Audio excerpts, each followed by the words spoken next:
Is there anyone who's ready to bless the name of the Lord? He is a marvelous God.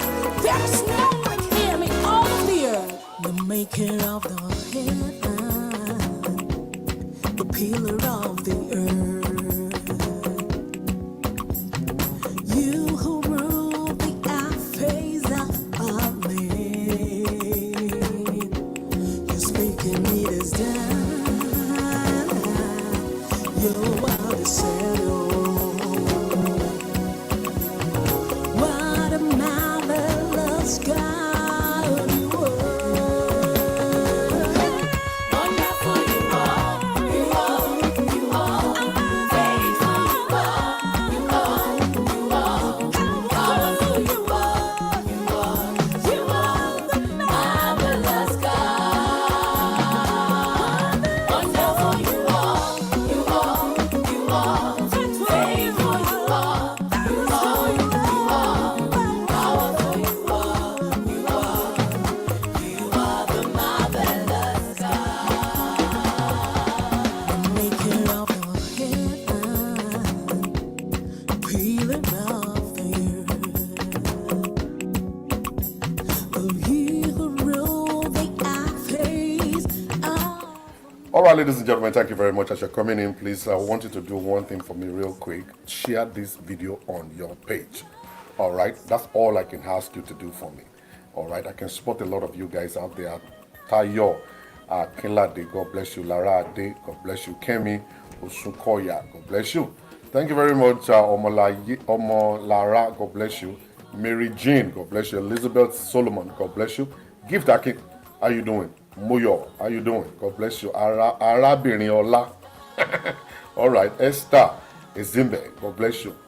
Thank you, Lori Ajayi, God bless you. Bola Enimola, God bless you. Elizabeth Solomon again, God bless you. Please go ahead, share the video. If you're joining on Facebook, come on, share the video. You're joining on YouTube, do the same, all right? Because we're about to enter into a different realm right now. This is a program that you guys have been waiting for a long time. I'm talking about almost about 3 weeks now. We've been talking about it. So go ahead and share the video. Let more people connect. Marvelous God. Arabata ribati, aribati rabata, marvelous God. Aleshe Louis, Alewa Lashe, marvelous God. Take it up now. Arabata ribati, lift your voice and say, marvelous God. Aleshe Louis, Alewa Lashe, marvelous God. Lift your voice and say, Arabata ribati, aribati rabata, marvelous God.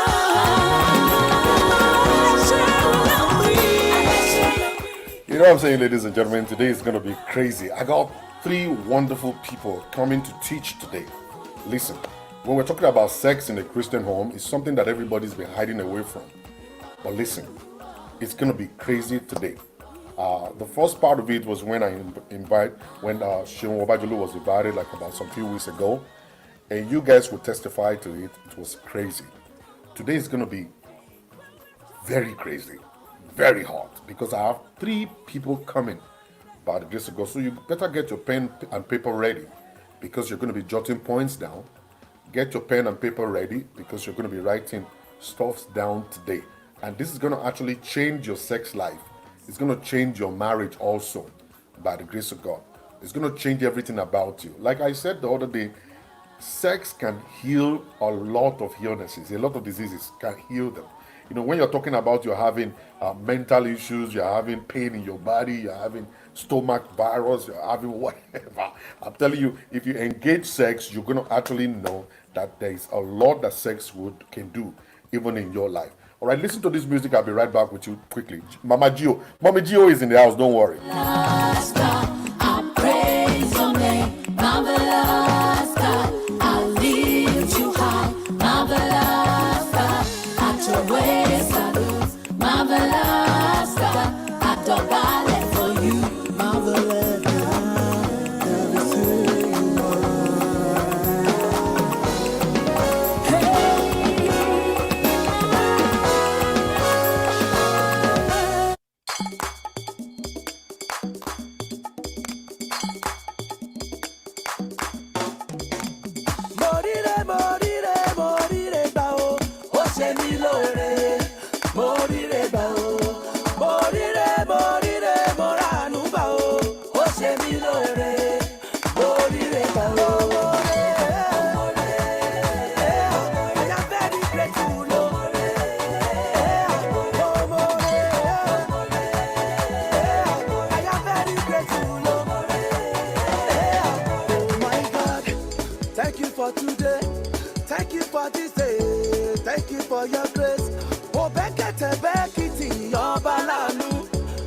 Aṣíwájú ohun gbogbo ẹ̀yin ni talk and do.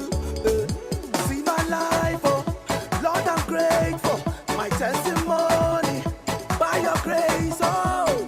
Ọ̀gbẹ́ni níjà kẹ́rù ọ̀pọ̀ mi. All right, go ahead and share the video.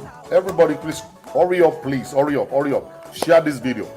Mommy Gio is in the house. Don't worry about that. You know you want to see Mommy Gio. Mommy Gio is here, sitting back. I'm looking at her face right this moment. Let me tell you guys, she's wearing blue. Mommy Gio is wearing blue. Allah, Mommy Gio is with dildo. There's a big dildo in her hand like this. He's doing like this to me. He's like, if I come with this dildo, all of you guys will run away. You guys better go and get ready. Go and get your reading glasses ready. You must be able to see everything. Dr. Sheun is getting ready too. She's wearing red. When you say red is fire. When I said red is fire, I'm not kidding. Red is fire. What is wrong with my network? My network is crazy. Jesus Christ. I got to do something about this real quick. Oh my God. What is wrong with my network? Oh, Jesus Christ of Nazareth. All right, you guys give me just a little bit. Just give me a minute. I'm going to rectify this real quick, and I'll be right back with you guys quickly. All right.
Hello? Okay, now, thank you very much for coming on the show, everybody. I believe that you guys can hear me now. I believe everybody is able to hear me right now. I don't know. I'm not sure what's going on, but my network was not really good on the on the desktop. So I'm now presently using my laptop. I'm going to go ahead and just rectify everything quickly by the grace of God. So we have Dr. Sheun in the house. Dr. Sheun is in the house right now. Dr. Tolu is in the house also with us at this time, and Seun Obajolu as well in the house by the grace of God. There's no volume. You guys hear me, please? If you guys can hear me, please let me know you can hear me. You can hear me. Thank you very much. God bless you. Thank you. You can hear me, right? Good. All right. So today, without wasting time, I'm going to go straight to the point. And what am I talking about? Is we're going to be talking about sex in a Christian home today. And like I said to you before, please go ahead and share the video on your page. Let more people connect, because what you're about to enjoy today, let me tell you something. It's something if I should charge you guys $100 to come in to listen to this, it's worth it. But this is what I'm giving to you guys for free. For free. I'm not charging you a penny to bring this to you. And this is going to be awesome today by the grace of God. So the very first person I'm going to introduce to you is Dr. Sheun. Dr. Sheun, and she's going to actually let us know who she is and where she's from and everything about her. All right? Are you ready? Hello, doctor. How are you doing today? I'm doing amazingly well. Hello, everyone. Yes. It's great to be with you today. No problem. I will be back. I'll be back with you. Just give me a minute. Give me just a minute. Let me do something real quick because I'm using my laptop. Oh, Jesus Christ. This is crazy today. I don't know what's wrong with this. Okay, I know what to do. I know what exactly to do. It's gonna be all right. Okay. It's gonna be all right. It's gonna be all right. All right, doctor, you can hear me, right? Loud and clear. Right, beautiful. Now I can hear you too. All right, let's go. Tell us a little bit about yourself. Okay. Hi, everyone. My name is Sheun. I live in the United Kingdom. I'm a female leadership expert and the author of Super God, Superwoman, the ultimate guide to female leadership. I've been married for 17 years with 3 amazing children, married to one Superman. Been in the relationship for over 22 years. It's been awesome, I'll say. We're Christians. I'm a preacher of the gospel. And what more do you want to hear? I promote health and wellness, and that's one of the things I'm going to talk about, how that affects your sex life, how you see yourself. It's going to be amazing tonight. It's great to be here. Wow, that's great. That's great. That's fantastic. So, and you're welcome. May the God Almighty continue to be with you in Jesus' name. Amen. All right. Let me bring in our second guest, Mama Gio. Obajolu. How you doing? Hello, hi, Pastor Seun. Sheun, how you doing? I'm doing amazingly well. Great. Good to see you. Good to see you. All right. We're too crazy. Tell us a little about yourself. Hi, everybody. It's so great to be here again. Myself. What do you want to know? Okay, my name is Sheun Obajolu. What do I call myself? Life coach. I'm just that person who likes to speak the truth. I found my voice through pain, like I like to say, and I decided to channel that to purpose. I like to talk about uncomfortable topics that nobody likes to talk about. One of which is sex. Amazing. I fear no one except God, because He's the ultimate. So you best be ready for it today. Pastors, everybody, we're gonna speak the truth. I'm a life coach, Mom. You fear no one but God. But God. Mm-hmm. Now, one secret I would like to tell you, everybody, is this. And the secret is this. You see, these two people used to live around, they live around themselves, like very, very close, like in the same neighborhood, same street. You know, crazy people live together. Sometimes, you don't know. And they get the same name. And you share the same name. And they have the same name. One is with the H and the other one without the H. All right, that's fine. Let me bring my third guest in, and this is Dr. Tolu. We are not able to see your video, man. Are you there? Dr. Tolu Abimbola. Oh, she's not. Ah, man.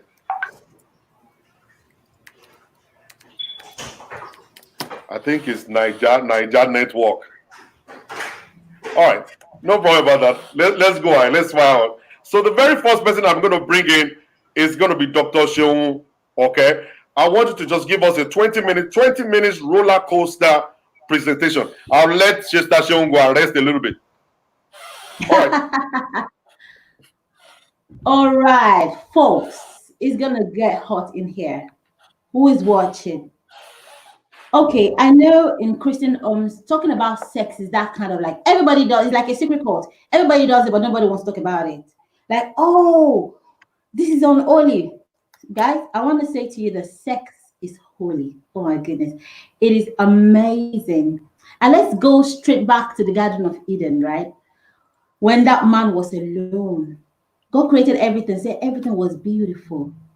But I started seeing this man just loafing alone, was looking after all the animals that were in twos, male and female, maybe them, right?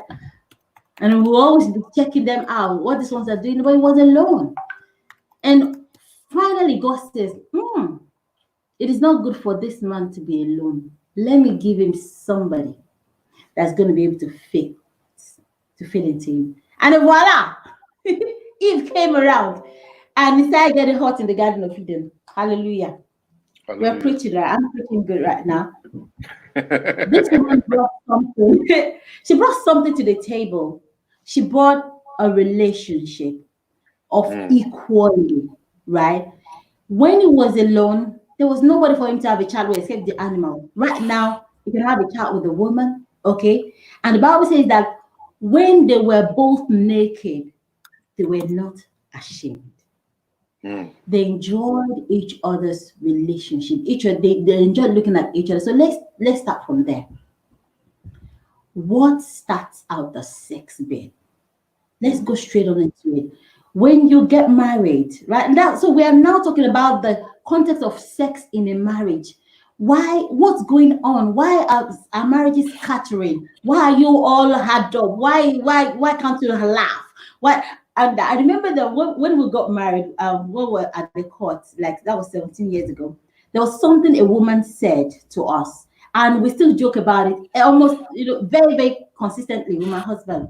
He said to us, he said, when you see a woman in the courtyard, like in Nigeria, you have all these compounds where people have different rooms and they will share responsibilities to sweep. So when you see a woman in the morning sweeping and singing, "Oh, Jesus, oh my, oh, yeah, he said the night had been awesome because something had happened. That means she had a great sex life. She told us that thing. He said, sex is important. So when you hear hello, something that happened, something that transpired in the night that made her super excited. And what is that one thing? Is good sex. Now, sex is good, but it's got to be done the right way. It's got to be started the right way. And what is the way for it to get started? Sex does not start on your bed, and everybody thinks like, get a room. It's not only in the room that you have sex. So, folks, okay, I'll send my children upstairs so they know.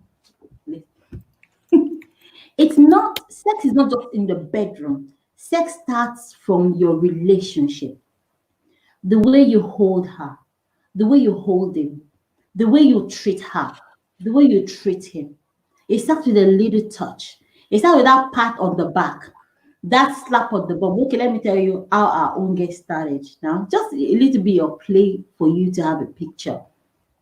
When my husband comes home from work, I meet him at the door with a kiss. Okay? So that alone is looking forward to something. The first thing is going to get is a kiss and a hug at the door. Dr. Tolu. Dr. Sheun. Remember, I caught you guys one day. Oh, did you? Okay, talk about it. Inside one hotel. Inside one hotel in London. You guys, you left your home just to come there to come and do nasty stuff. Yes. And then as you're coming out, I was like, It was very noisy and very, very nasty.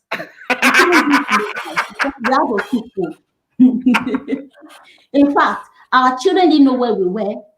Okay. Then we were out of town, but we're just like 10-15 minutes drive from our house because we needed some me time, right? This thing is important. We needed some me time, and at times you need to make some Holy Ghost noise. In fact, but you can't shout because I didn't listen, right? I didn't listen. We don't want anybody to listen. We wanted to be able to have that time alone and do all the screaming. We are in an hotel room. We paid good money to be there. And that's one thing also with Christian marriages. You think all you just need to be is in their house. Let's go to this Songs of Solomon. He said that my bride. He said that the bed was laid on greenery. They were in the field, fa. They were in the field. So you need to spice it up with different settings, with different locations. The kitchen is a great place, right? Just make sure that your slab is well clean. But I will say it all starts with your relationship. Sex is nothing if the relationship is not working. It is not right for you to just come in and as a man, okay, you came in with a hat on and just come here and bang, bang, bang. You're not even looking after her. You're not even thinking maybe she's going to get tears there. You're not even bothering that there's enough lubrication. What starts the lubrication? It's the touch, the kissing, the starts, the environment. Is that the right music? That's some music when it's shouting too much God, you think God. You need some slow, nice, sensual, environment. Create it for yourself. Create it. Don't. Okay, let's make this clear. Sex is holy. Okay. Some people say, "Oh, go and turn off the light so that God does not see." God created sex. For crying out loud, He knows you are doing it. In fact, so doctor, listen. yes. Now, when people turn off the light, are they turning off the light so that God will not see them, or I'm they telling don't you feel that good some about people themselves? and they are praying, "Oh, God forgive us because we're about to sin." It is not a sin. That is why we are having homes breaking, especially Christian homes, because we over pretend. Relationships are made of God. Your marriage relationship, at a wedding, right? We have over 1,000 people that come to witness it. What did they come to witness? We have given them license to go and have sex. That's it. So, that's it. You were there, you witnessed it. We have license to do it anywhere. Now, children are an addendum. Don't get married because of children. They are just addendum. It is you and that woman. It is you and that man. Marriage is honorable in whole. It is two of you. It takes two to tango. We know it's a man and a woman because there is a hole and there's a stick and they need to go together. That is the perfect combination. And that is what God told us that that's the way He wants it. Then a man will leave his family and the woman and be cleave unto his and they'll become one flesh. It is one flesh. So let's backtrack. What are the stages? How should you go about it? How can you have a better sex life? You need to be thoughtful of each other. So she's tired, and you're coming home, and all you want to do is bang, bang, bang. No, I know of a couple. Now let me take this an example that really breaks my heart. Right? I know a couple, and the wife spoke to me and said to me, "You know what? I'm not enjoying having sex. I'm not. Each time we have sex, it's like it just comes, he has his way, bang, bang, bang, who is done. And there's nothing in it for me. As of today, that marriage is normal, and these are ministers of the gospel. So it is your anointing does not stop that marriage from breaking if there is no right ingredient in your home, and sex is that big thing. How do you do it to worship Him, to worship her? Now, one of the things is people are not body confident, and I must say this. You look in the mirror, by the time you're naked, you don't like the way you look. So it's even difficult for there to be foreplay because you are trying to hide. So if you need to take care of your body, you need to take a shower, have your deodorant, put on your perfume, let that place be, let the aroma alone have set the pace. When it comes home, okay, let me tell you, I just got this nightie that my husband just got for me. It's Alternate. And because I've got the body to make it work, oh my goodness, it's super hot. It's black. And contrasting on my skin. Each time he looks at me, his head is going gaga. Woman, what are you wearing for him? You are the only seductress he's allowed to have. Seduce him. But you need to take care of that body so that you are confident enough to be able to seduce him. For the man, you are looking at all the slim girls outside. What are you putting on your wife? You admire it on the outside. Are you bringing home what you want to see her wear? That, oh woman, this is what I want to see. Let's set the pace. The stage must be set for it to be right. Set the stage. How do you kiss? Pastor Shala, we need to talk about kissing. A lot of people don't know. When I talk about kissing, I'm waiting for you. People don't know how to kiss. Kissing is good. I wish my husband was here so that we can do some practical things. Call him to come. Call him. He's out. I'll wait for you. And he's watching. Seriously, in all in stages, right? You start with a kiss. You touch in all the right places. A woman is very, very sensitive around her breast, right? Aside from just touching, there's you going on a nipple and going down on there. And for you, I don't know how else to put this, that you need to touch every single sensitive place so that by the time you get to the main thing of you actually having the copulation, you are well lubricated, that it is easy for him to slip into you or for you to slip into her. And what about some other things that you can use? For me, I know that when I was using birth control, because I tell some people are just afraid that they don't want to get pregnant. When I was using birth control, it was I was blowing up. I was getting overweight. My hormones were. Give me 1 minute. I'm gonna bring you back. I want to quickly just welcome Dr. Tolu. I want to welcome Dr. Tolu real quick. She's here. So just give me 1 minute. I'll bring you back on right now. All right. All right. We have Dr. Tolu here, all the way from Nigeria. How are you doing, Dr. Tolu? You mute your line. You mute your line. Can you unmute? All right. Hello?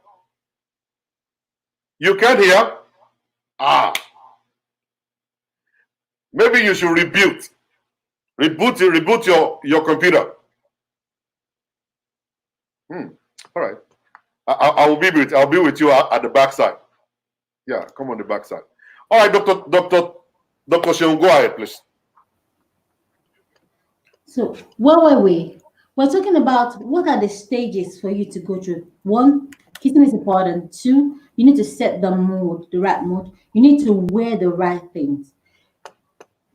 Because when you wear things that are sexy, then you have more sex.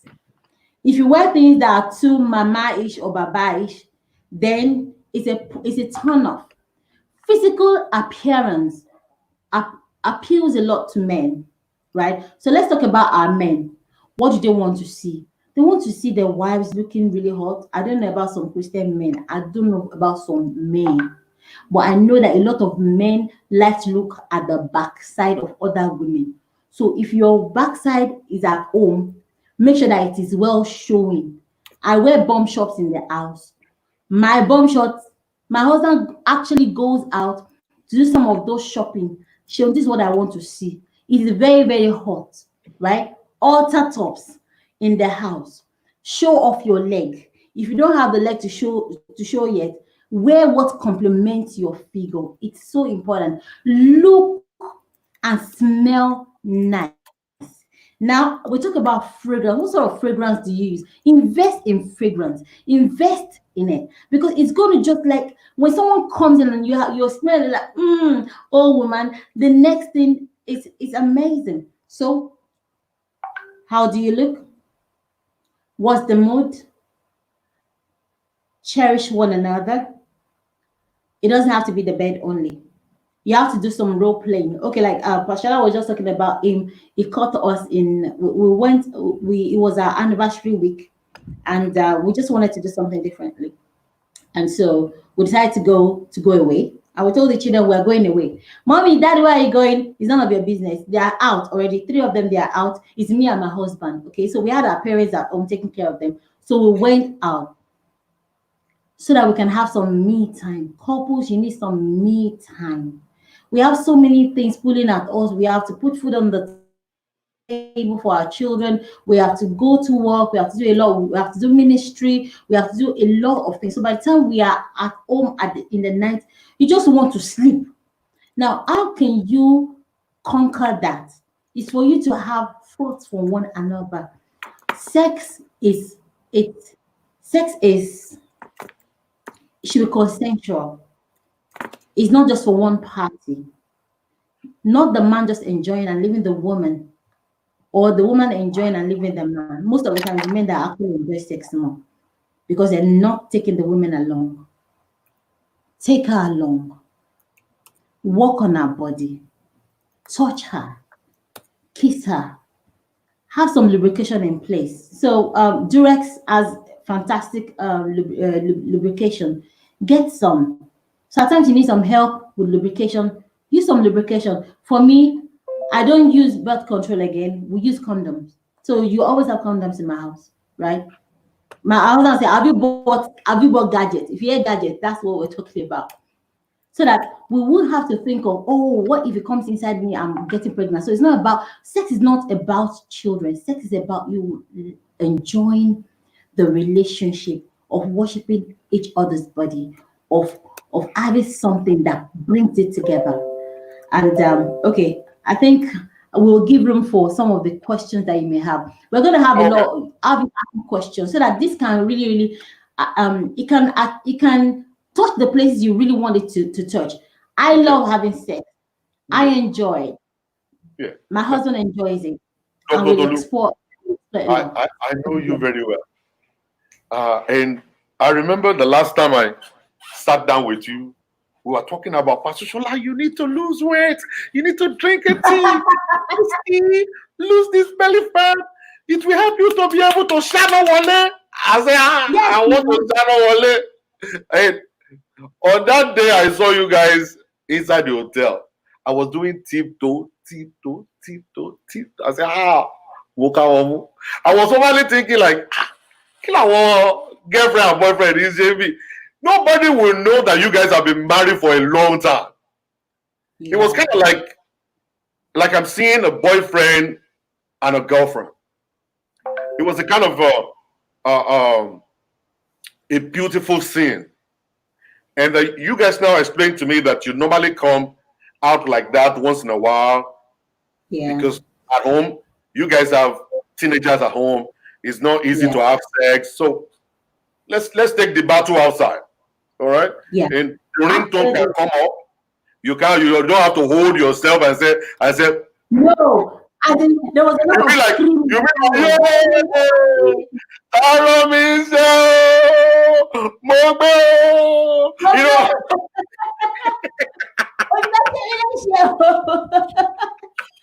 but it was beautiful. It was beautiful. It was a lot of shouting, but we couldn't do that. I know. I saw it in the face of your husband. I was like, this man is making this woman shout.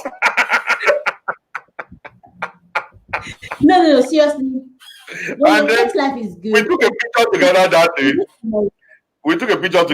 day. And I saw you in the picture, you were glowing.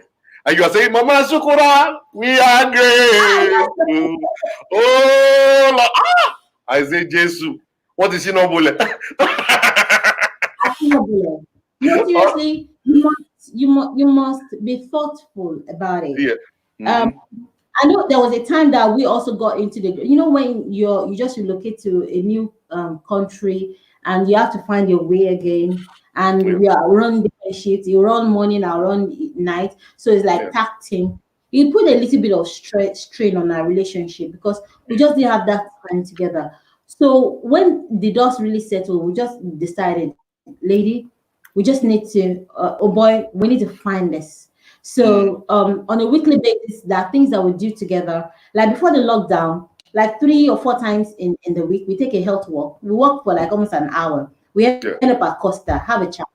You know, those are some of the things that you need to build a relationship. Sex is nothing without a good relationship.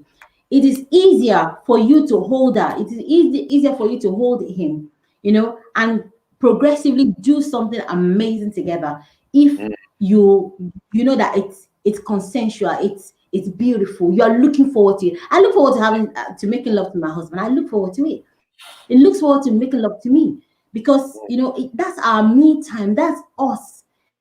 You know that's what God gives to us to spice up that relationship. So we are very very conscious about our health, and that's why I've helped a lot of women and men help work on their sex life just by first feeling sexy.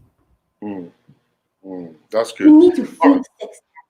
So me and you were discussing on that day about losing weight. Losing weight is going to help you to be able to be more freaky in bed. What you're not able to do before, you'll be able to do. You'll be able to somersault and spin around. You can talk to people. And you can dance golova. This dance golova. Dance kokoma. Dance kokoma. You can be able to do all that. You can sit on the nail. You can spin on the nail. You can do wheelbarrow if you lose weight. So you gave me the tea that time and said, you need to be drinking this and this. So we're going to come back to you later and we're going to talk about what your body weight, how your body weight can affect sex in your Christian home. So just wait right there. I'm going to go ahead and go and fetch Mommy Gio quickly. Your twin sister. Mama Gio. Another level. Mama Gio, kill it. Omeni, it's water. Go join me. I need water. I need the water. I need the other water.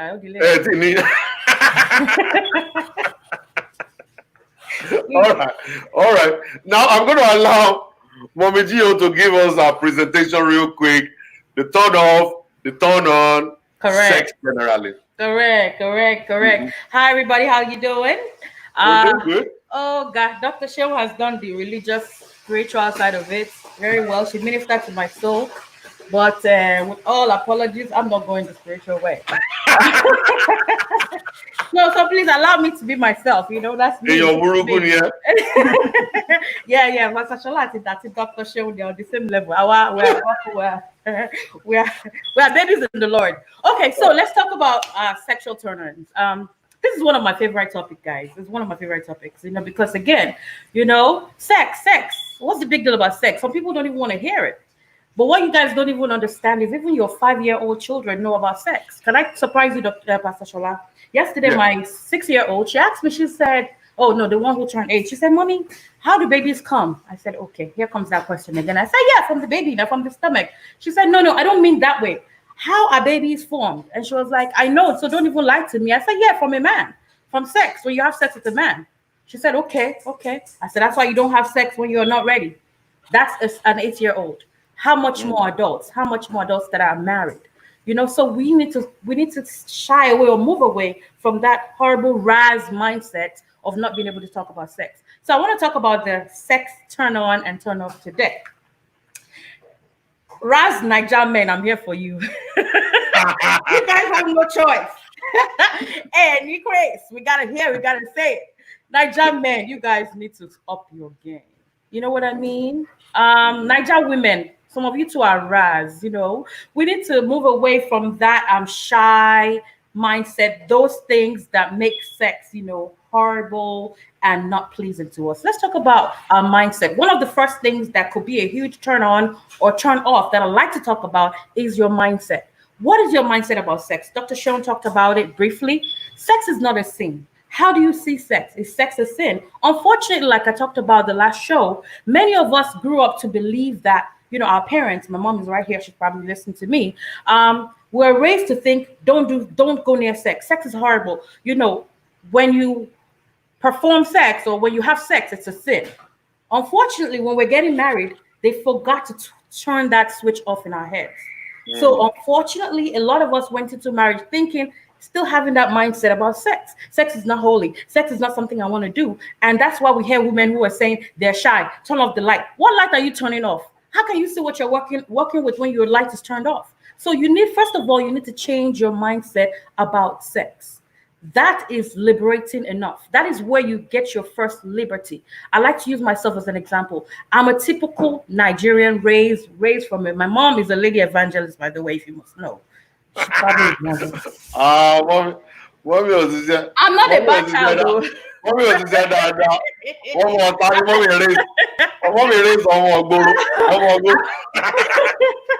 I'm sorry. I like to share this so that people can have an understanding. I was a regular, typical Niger woman. I was with that same mindset till I discovered and said, you know what? I think I'm missing out on something. And I actually went back to the table and started to discover sex with a new mindset. And I discovered my body with a new mindset. I knew what turns me on in my body. I started to discover, my clits, oh my God, that's the fountain of pleasure. Unfortunately, for some people who don't like it, you might have to discover that by actually doing certain things that some people don't want to talk about. You have to touch yourself and say, does that give you pleasure? If you don't know your body, how will your partner know your body? How will your husband know what part to touch? That's another problem we have. A lot of you put your orgasm and your sexual pleasure totally in the hands of your husband or your wife, and that's why you're missing out. Yeah, let's change your mindset. Second thing, what kind of partner do you have? Is your partner judgmental? I just talked about now, learning again. If you have a partner who's not on the same page with you, that's going to be a huge turn on or turn off. Okay? A lot of our men, again, I'm coming back to you, are very, very rigid and naive, and the mindset is horrible. When your wives bring all kinds of sex to you, when they come to somebody like me and we've coached them on the kind of different styles they're going to use, horse riding, back and front, all of that, when they bring it to the bedroom, what are you saying to her? Are you telling her, what are you doing? A lot of you start calling her Ashewo Kini. Like, seriously, when you call your wife unpleasing names, how will she want to do it again? And that's what we hear a lot of times. Don't worry about the Ashewo part. Enjoy her. A lot of men actually want a good woman on the outside and a freak in the bed. But she cannot be a freak in the bed when you're judging her now. Yeah, like. She can never be a freak in the bed. When she knows that when she opens up or says this and that, you guys are already asking her, but where did you learn that from? Please, where is she supposed to learn it from? From another man? What is your mindset about the things that help you in the bedroom when it comes to toys? Let's talk about sex toys. Pastor Shola, I like to go there. I'm sorry.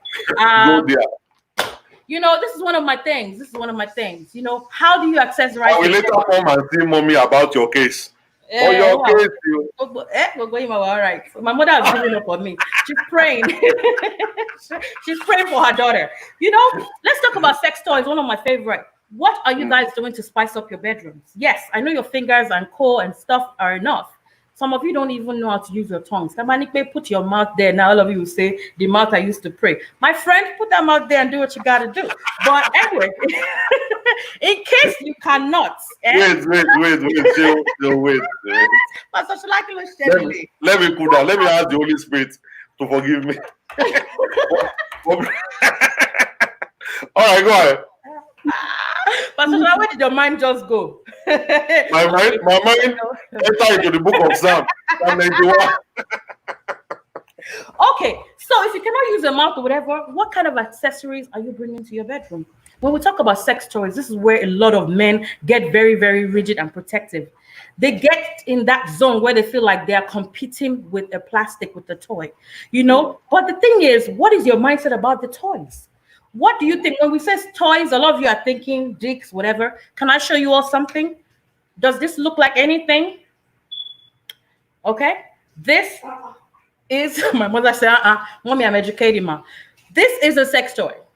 Okay. That be crap. Emma won't sing it. Okay. Okay, clap. Pastor Shalani Crowley. We crocodile. So, I'll come in one more real quickly, and then I'll be quiet. This is a sex toy.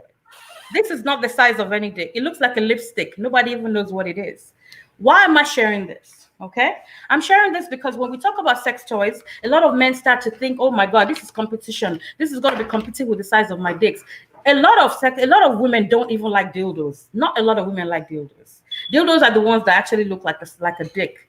Not a lot of women like it. These are called vibrators. You know why I'm showing it? Because you, as a husband, you can use it on your wife. You can use it to actually spice her up. Unfortunately, some of you might be here and be saying, you know what? My wife never orgasms. She doesn't feel it. You know why? It's not her fault. A lot of women were circumcised because of the part of the world we are from. Our mothers actually circumcised us because they're trying to cut down on immorality. And what did they do? They went and snipped one of the most essential organs that is necessary for orgasm. Okay, my mother said I was circumcised. I told her to go and get her money back. Maybe they did not do the right thing, but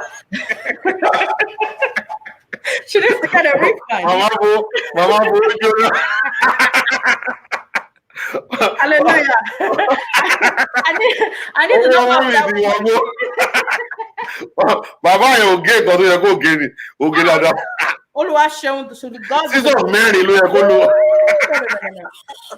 number. I need the woman's number to go and thank her. So basically, I was Pastor Shaloya now. I was very lucky. I was very lucky because probably I got a partial circumcision. Some women were not that lucky. Some women got more that were snipped off, and that is why they cannot orgasm. Okay, it's not their fault. You need to put in more work. There's good news, however, though. It's never fully cut off. I've shared this before on the last show. The clitoris is the essential, most important organ on your wife's body to help her to orgasm. But it's not just the tiny little thing you are seeing in the top. It actually extends to the inside. Okay, so which is why you should be able to use accessories like this amazing vibrators to see another side to your waist. Can we see it again? Of course, I'll share. My mother said, I said, Jesus, mommy, I'm educating her. So this right here, this is a sex toy. This is the amazing Tracy's dog. Is it a dog? It's called Tracy's dog. Go and read the reviews on Google. Then you guys come and thank me later. Does it look like something that's competing with your penis? Do we have anybody that can actually show us practical? We're not doing practical. They should try themselves. This is called a bullet. Very tiny. You can use it on her. We have a lipstick.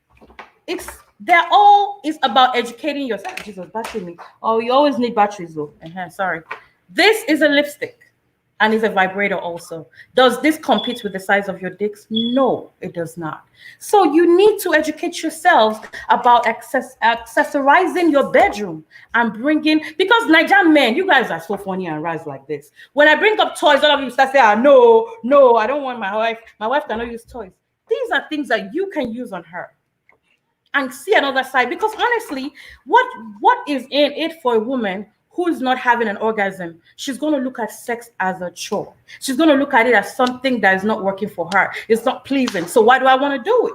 And unfortunately, some of you men are very selfish. Let's break it down. Some of you men are very, very selfish when it comes to pleasing your women because men, most of the time, are easy to just, once you can get them erect, they can orgasm. Once they have the right wetness and juicing and whatever, they orgasm, right? But women don't get that easily. There's research that has shown that it takes a man about 4 minutes to actually ejaculate, while it takes a woman about 9 minutes or thereabout. That's about 5 minutes gap. So you got to be able to invest in that 5 minutes, okay, to get your woman there. But a lot of you are not ready. Dr. Sheun said it. You guys just want to bam, bam, bam, bam, and be done. Some of you said the way you handle this breast, you handle it like pure water, like as if you want to squeeze the life out of the thing. You don't know the right things to do. You got to learn and know the right things to do. All right, another mindset. Wait, don't go. Sir? I came across one woman. She told me, say, Pastor, if my husband is not squeezing it well, I'm not feeling it. Gang. All right. Okay. There are All right. different women then. And the husband said, I'm trying to take care of it so it's not going to fall. Okay. But she said, she was only breast in money go tank. Alright. Absolutely. And the guy is a little scared. Of money. Madam, I mean, brother, please press this thing. Press it. Press it. Squeeze it. It's a cure for cancer. When you scare it like that, it will cure cancer. Cancer cell can stay there. Okay. Pastor Flag, great point. Thank you so much for bringing that up. What am I going to say about that? You got to understand your body languages and what your woman or your man wants. Okay? There's no one size fits all. Okay? Now, the reason I talk about the way some men squeeze this breast is they lose focus of the nipple. The nipple, the areola, they're a focus point for pleasure. So while you're rubbing and squeezing everything else, please also pay attention to the nipples. You know what I mean? But in all, pay attention to your woman's body language or your man's body language, because again, we're not picking only on the men. Let me talk about the women a little bit. We talk about sucking dick, going down on your husband, giving your husband a it's a Christian show. Sorry. But this is dick now. Is there another name for it? Sheun, fire. Go on. I hope they don't ban me. What's the invite to show me? No, seriously. We say Pastor Shola calls the banana. Hand the banana.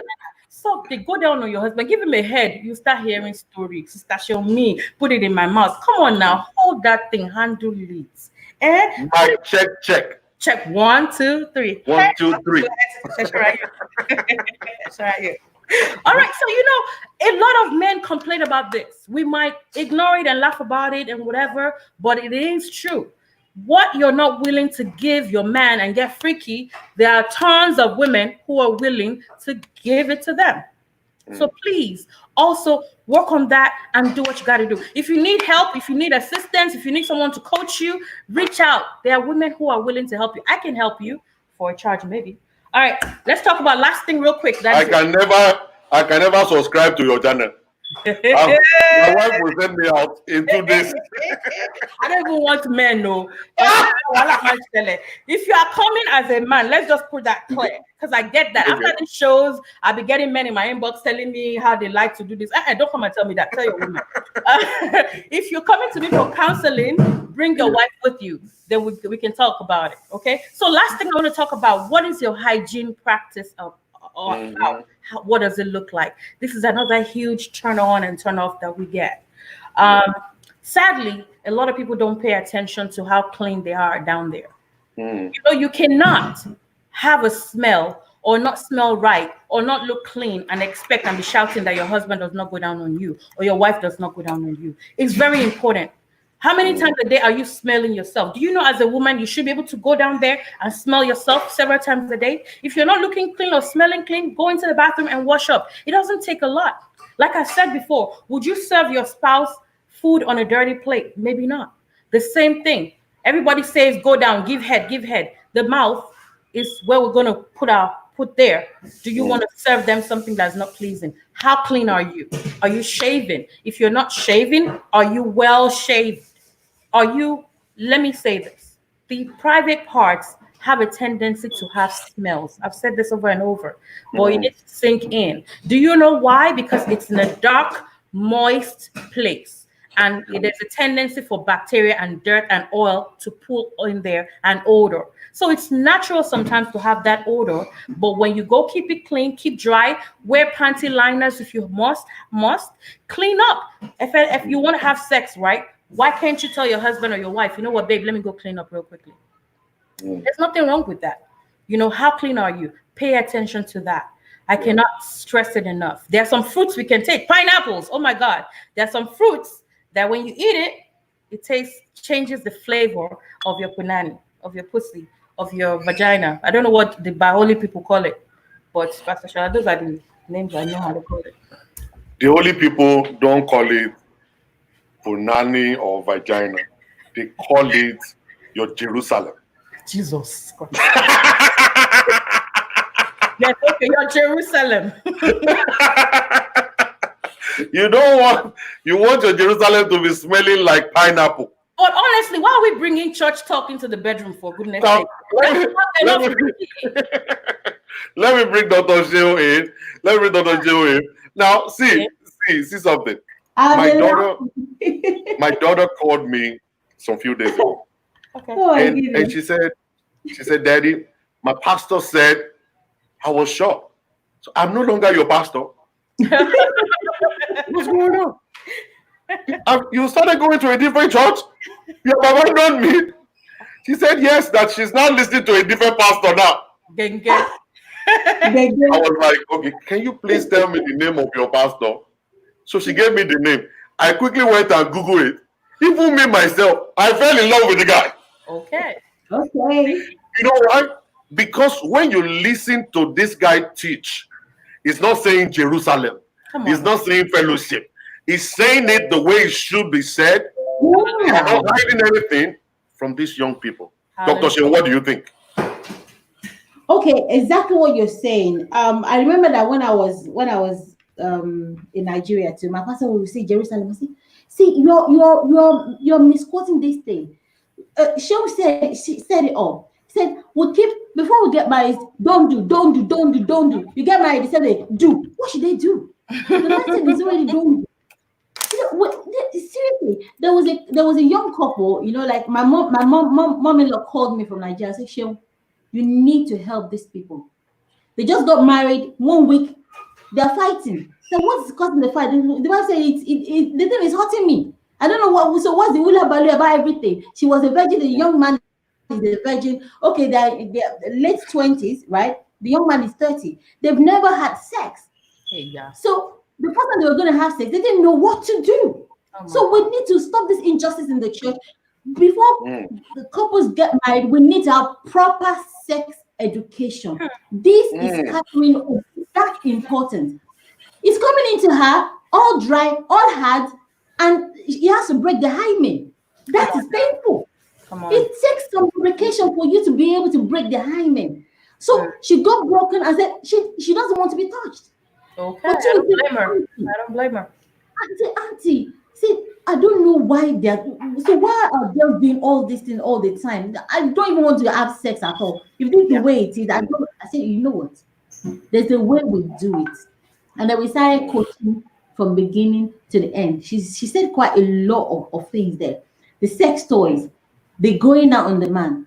He said, oh, because they're already feeling, this is a sin. Because our mental have been in the church that when you have sex, you know, it is unholy. Sex within the marriage is holy. The foreplay is important. Call it what it is. It's penis. And I don't tell my children, oh, you're small. It's a penis. Yes. Call it the name that science is calling it. It's clitoris. If you don't want to go crazy like Sheun and say dick, right? She called it, you know, you talk about, I grew up in the age to where circumcision, I was circumcised, but praise God, it wasn't fully done. Hallelujah. Hallelujah. Glory be to God. My husband. They made a mistake in your own too. In fact, maybe I'm allowed to do about that. My mom has going to do I'll have to go and collect her money too, but praise God. Exactly.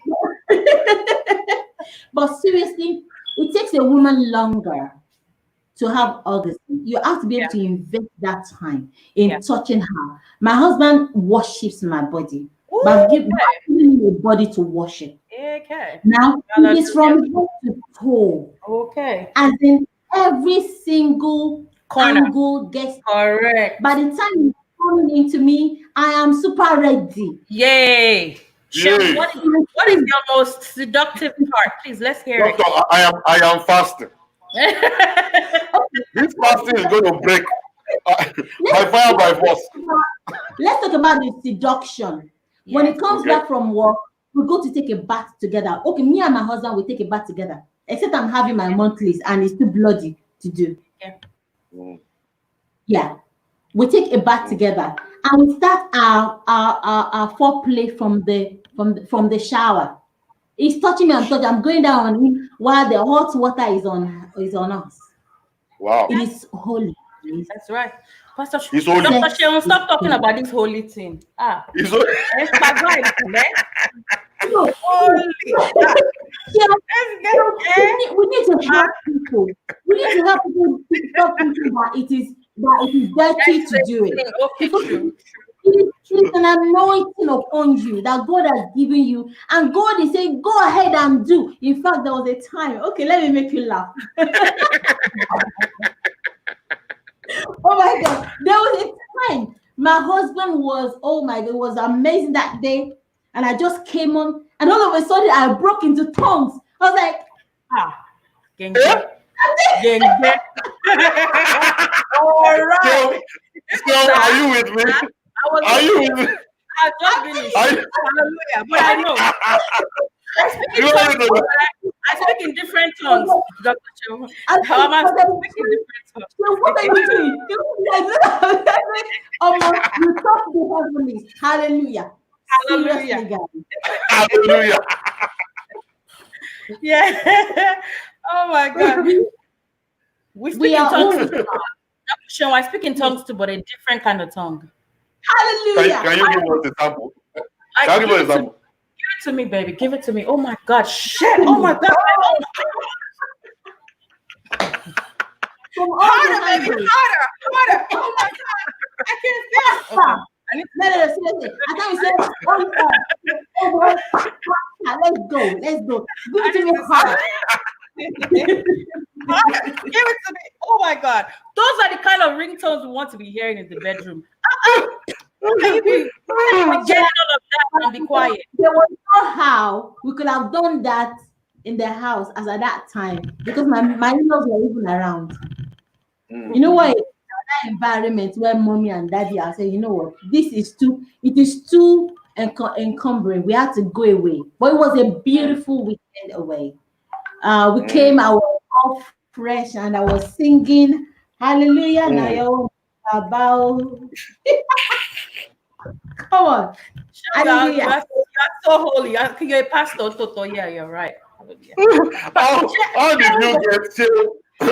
how did you get this mommy GOT where you are not spiritual? Which kind of mommy G are you? We are spirituality and We are mommy Gio, the sex ministry. Hallelujah. Praise the Lord. I don't know what happened to me, although I need deliverance. I swear to God. You don't need any deliverance. Check Don't me. let Mr. Obajolu hear that at all. No You cannot. deliverance. I'm not praying for deliverance. I speak in tongues to Pastor Sheun. Please pray for me so I can speak in your kind of tongue. But for right now, we're good. Yeah. I deliver you. I look at my showing. Hallelujah. Now, I have a question here. Yes, sir. Okay. Somebody said to me that the older you become as a woman, the more demanding you're going to be. Amen. Is it true that, just imagine you've been married now for about 17, 18 years, right? Yeah. Dr. Sheun. And the fire is still there. Yeah. How come? How are you able to put the fire, to continue to maintain the fire in your relationship? For us, we just decided that we're going to keep it fresh. Okay. Because at times we all settle into routines. I'm a mother, I'm a minister, I'm a coach, I'm a this, I'm a that. Forgetting that the first important thing is you and that man, or you and that woman. Without all of that, if your relationship doesn't work, every other thing suffers. If you're seeing me shining and glowing, it's because my home, I'm getting it good there. If you see a woman getting stressed, a man getting stressed, that means something is wrong. It borders down to your sex life, right? Yeah. So as a woman grows older, I'll say maybe we are getting to accept ourselves more. And because you've now accepted the way you are, you're more confident. Like seriously, I don't care what you think now. I'm in my 40s. I'm thinking legacy right now. Your opinion doesn't really count, frankly speaking. And I said when I post it on Facebook, if you don't like it, it's okay. I give myself the first like. Your own is an extra. Okay. So I'm not looking for Even you get to that place where you are confident of who you are, it also shows up in your sex life. Yeah. Now you and your husband, you know each other's bodies, and we always have this chat. At times when okay, like when we had our anniversary celebration just this last week, that's part of the things we talk about. What do we need to do better? What am I doing right? What do I need to do more of? What do you want me to touch you? At times, seriously, my husband is quite good. He even explores more than I do. I think I'm still in that minister. Okay. Okay. So, but so you have more sex as you get older if you actually have come to accept each other and you know what you need to work on and you're working on it. Right. And physically, your physical appearance, I will always say, goes a long way. Sean was talking about getting washed up down there. It's important. Having a clean shave, right? Regularly, maybe every 2 3 days, all clean slate because there's going to be some leaking. Hallelujah, Amen. right? So keep it clean, but you must accept yourself wherever you are now. Okay, wherever your body is now, accept it. If you need to do something about it, I'm happy to help you to shape up to accept them more. But where you are right now, celebrate it, accept it, work on it. As you're working on it, celebrate every single day. Celebrate your partner. So yes, sex is good. Seriously, it is amazing. Awesome. Wow, Hallelujah. that's great. Amen. That's great. All right, we have our sister Oh, Yeah. yay. Dr. Tolu in the house. How Hi, you doing? I'm good, thank you. It's good to have Very you. good, very good. You're welcome. You're welcome. Can you tell us a little bit about yourself quickly? Okay, so my name is Dr. Tolu, and I prefer to be called the fixer. I'm Fixer. a professional clinical couples counselor, and I'm a sex therapist, and I've been doing this for like 15 years.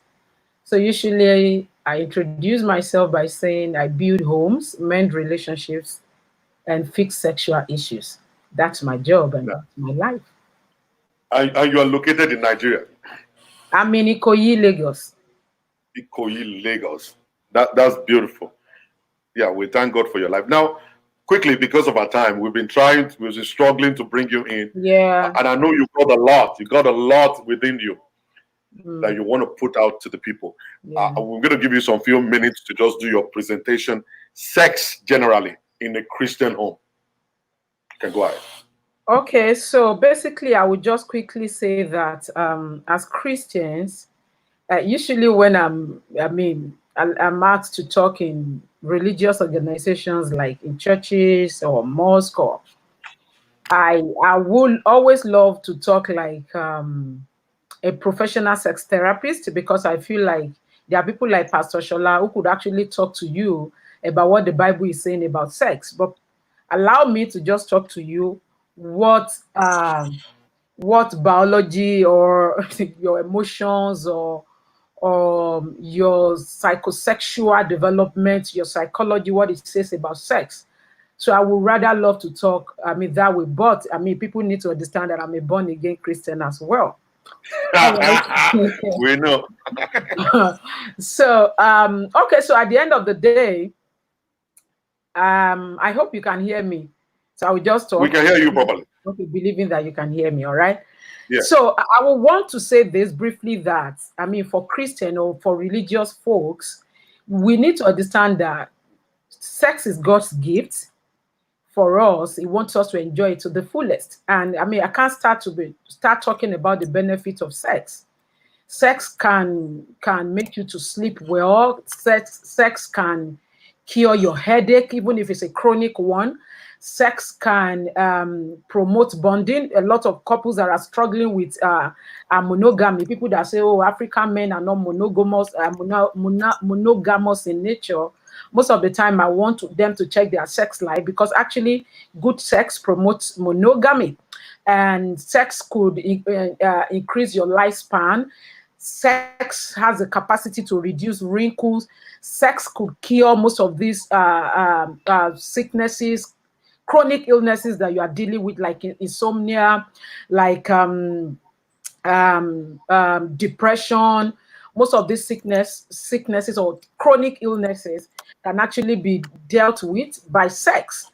So, I mean, most of the time, if you have good sex life, you might have to throw away your 3 apples per day or forget about your painkillers if you have good sex. So, saying, I mean, I haven't said that. I just want us to know that sex. So what you're saying is that if we have sex, we don't have to exercise or try to eat healthy anymore. Sex can.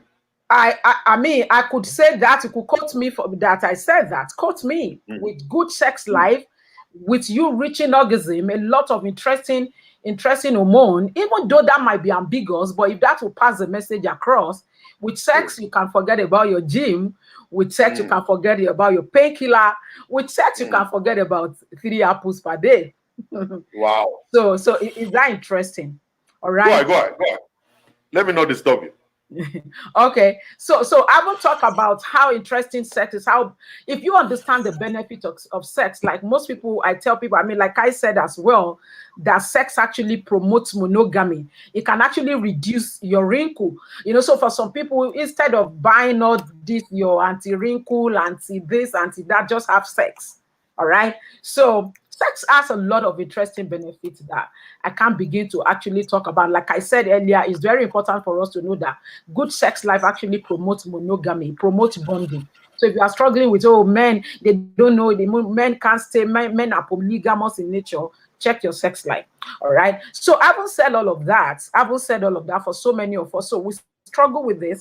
As a sex therapist, I see a lot of couples on a daily basis, so I could tell you a lot of things that are happening among couples in Nigeria. And you see people talking, oh, I don't like sex. Oh, I mean, you see men crying, prostrating, begging their wife for sex, like shedding tears because they want the woman to have sex. And I tell them most of the time that take your wife to a sex therapist, because what you enjoy, they don't beg you for it. If you understand the benefit of sex and you are able to actually enjoy it to the fullest, nobody needs to beg you.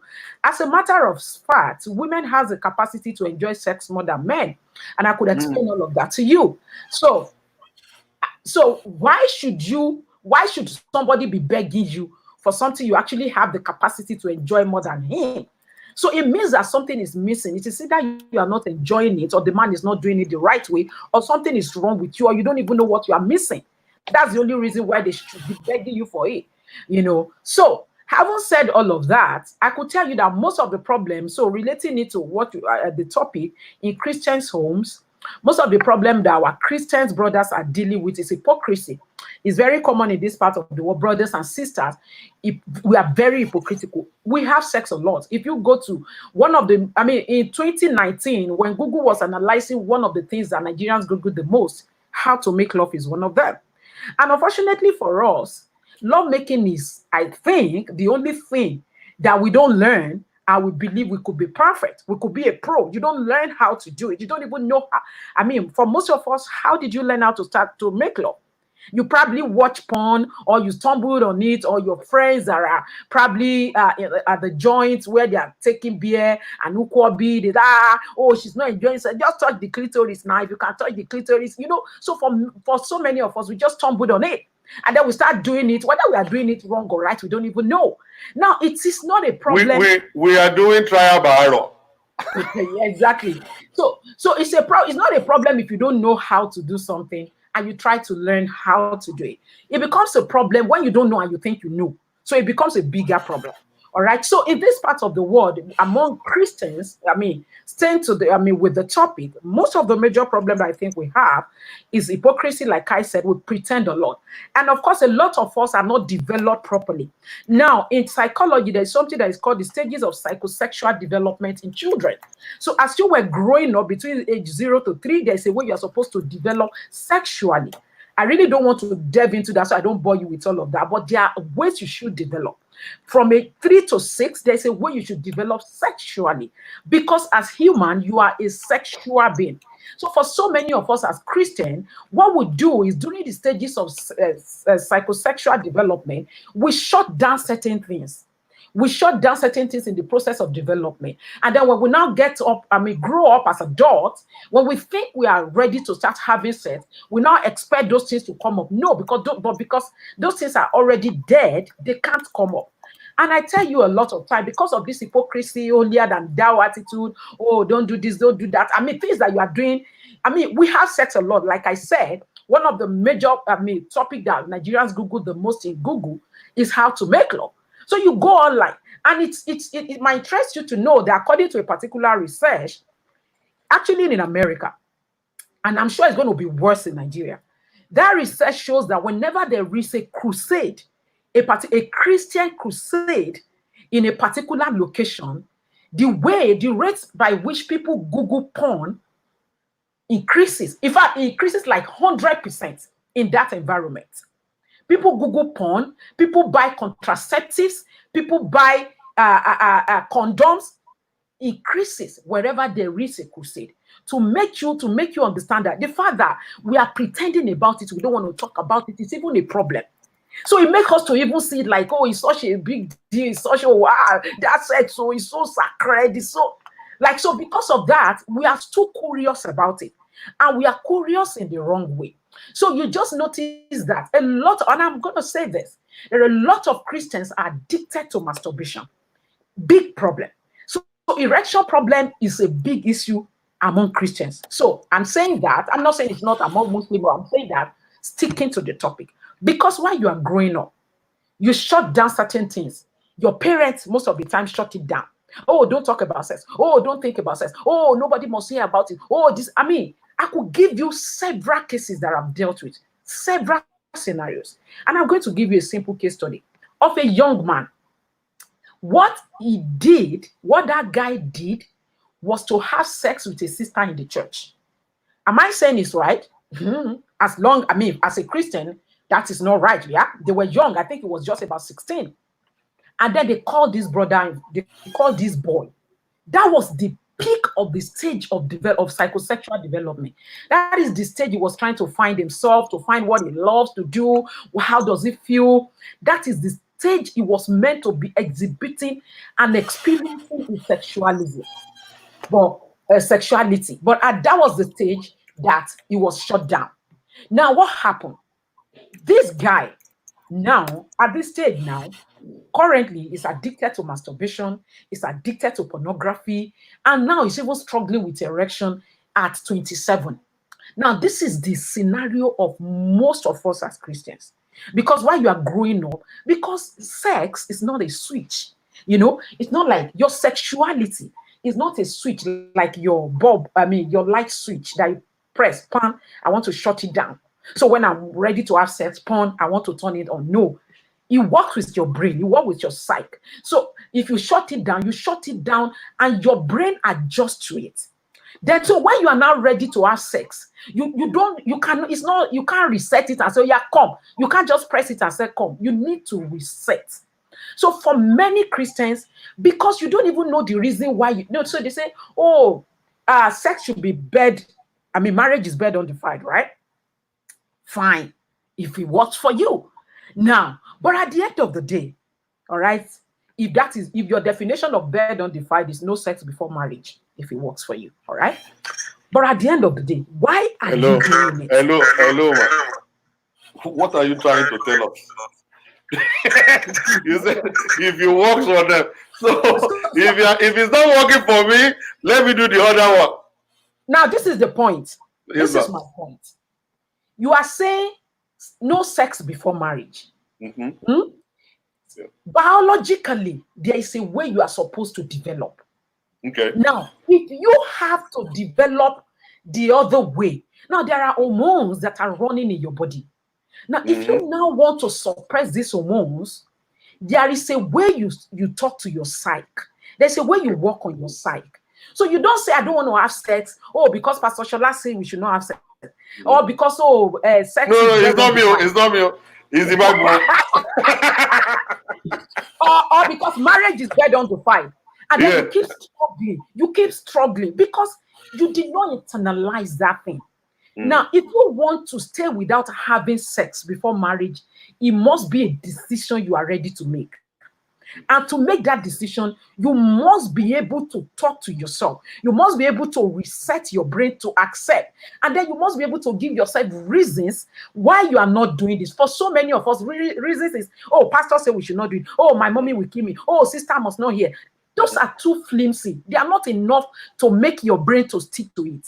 And that is why so many of us are struggling with this bed undefiled thing. And you are saying you are doing bed undefiled, you are masturbating. As in, what's that? And then you masturbate and masturbate and masturbate till you become impotent. Adjust to doing to self. Your brain now adjusts itself to self. One thing you said right now that I feel like people should kind of like just circle is that many of you guys always believe that it is the Holy Spirit that will help you to stay away from sex, because you go to church and pray, Father help me, Father help me. There is a way you talk to yourself. The very first thing is you have to first of all accept it, understand the reason why you are leaving it, and you don't want to tamper with it. Your body must adjust to it, and then before you do it. So some of you guys will believe is the work of the Holy Spirit. At the end of the day, you're masturbating. The moment you are thinking about it in your head, you've done it already. And there is no way you can masturbate without the picture of a woman in your brain. And the woman that's in your brain may not be your even girlfriend. Maybe a different girl that you're actually fantasizing about. Okay? So that's what she's saying. You need to understand it. I'm a new generation preacher. I don't preach what the Babas are preaching. I'm preaching reality. I balance off physical with spiritual. What your body can take, all right? That's the capacity God has given unto you. Thank you, man. Go ahead. So at the end of the day, and I'm sorry to say, and that is the truth, that most of the sexual problem that a lot of people that are dealing with sexual problem currently are in the church. They are in the church. Because it's because of most of these things that I talk about. Because you did not condition your brain. You did not give yourself reasons why you are doing what you are doing, so that you can sit down. It's not something you just do like, oh, sex undefiled. When a time comes, a time of the month comes, and you feel like, what do you do? When you have erection and you notice that, oh, this erection is coming, what do you do? For so many of you, when you have erection, I've seen a lot of clients like that. Why growing up as a Christian, when they have erection, they will go home and then they will go and do fasting and prayer. Because they saw a lady passing and they have erection. It's normal. Come on. It is normal. It's okay for you to say, oh, right, it's okay. Oh, beautiful lady. That's why it is not a sin to have an erection when you see a beautiful lady. Now, it becomes a problem. It's not even it becomes a sin. It becomes a problem when it keeps happening all the time. So normally it is okay once in a while if you see a pretty lady, well-rounded backside, and you feel, oh, and your erection comes up, it's not big deal, right? So for so many of us, when we feel that kind of a thing, while growing up as a Christian, you go home and then you start crying, God forgive me. Oh, I have sinned. I'm a sinner. Oh, as in, what do? You are killing your sexuality gradually. And then you are shutting down the stages of psychosexual development, and you are developing wrongly. That is why for so many of you after getting married, because you are so used to self-love for the men now. You're so used to self-love. You're so used to doing it by yourself. Your erection understand when you touch yourself. As soon as you start doing it with another person, your erection is not used to it. Your erection understand you doing it alone. As soon as a third party comes in, erection does not understand. That's one part for the men. So a lot of you that are struggling with erectile dysfunction, that are struggling with premature ejaculation, it is because something shut down during your stages of psychosexual development. And you shut it down by being over spiritual about all of these things. And like I said before, God was the one that placed it there. You understand it. So you need to understand why you are doing what you are not doing. I mean, why you are not doing what you don't want to do. Not because somebody. So if, for example, I say, oh, I do not want to have sex before I get married. So I understand that it's possible for me at a time of the month to feel very horny, to feel like having sex. Oh, and I feel like, oh gosh, oh, this thing is coming and I just feel like having sex. All right, I can't wait to start having this sex. Sex is beautiful, sex is interesting, but I just want to wait for it. And I'm going to give you a scenario. I used to have a client, all right? I'm careful about confidentiality. So I used to have a client long time ago, and she should be around 28, young lady, normally the way this lady dresses, like she dresses so shabbishly and everything. I'm like, "Ah." But because I'm a professional, so the way you dress, the way it's not my business. It is not in my place to judge you or tell you what to do at all as a professional. So when she comes to my office, I just do my job. And then sometimes she just talk and talk and talk. And then so there was an issue we were dealing with. I don't even want to bore you with that. But the point I'm trying to make is this.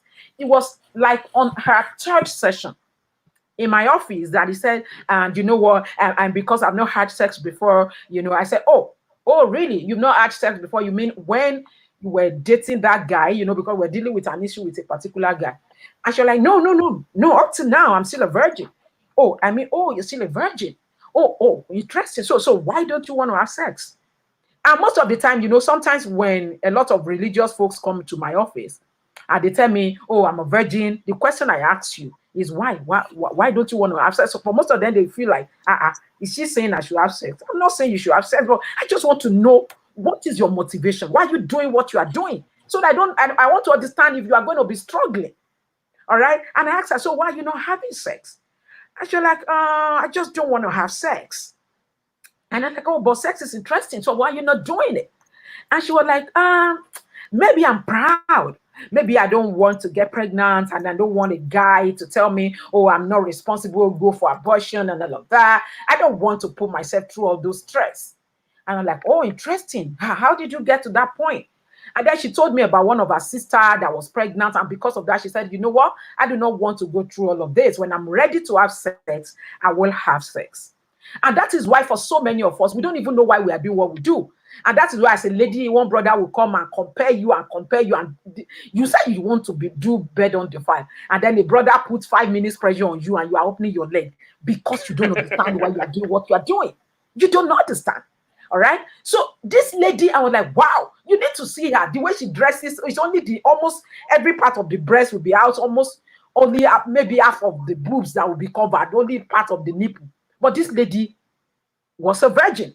So to let you know that your motivation is very important. If you don't know the reason why you are doing what you are doing, you're going to shut down a lot of things in your system. And by the time you are ready to have sex, you're going to be struggling with it. So, like I said, to conclude, most of our brothers married are struggling with infidelity, are struggling with masturbation, are struggling with porn addiction. And the reason why you are doing this was because you shut down certain things while you are growing up. Because there is a way you are supposed to develop psychosexually. When you use religion to shut it down, you start having the problem. You face the music later in future. And the same thing applicable to our women. Hey, the mothers in Israel. Because your husband is a father in the Lord. So because of that, he doesn't have hormone running in his system. I don't get it.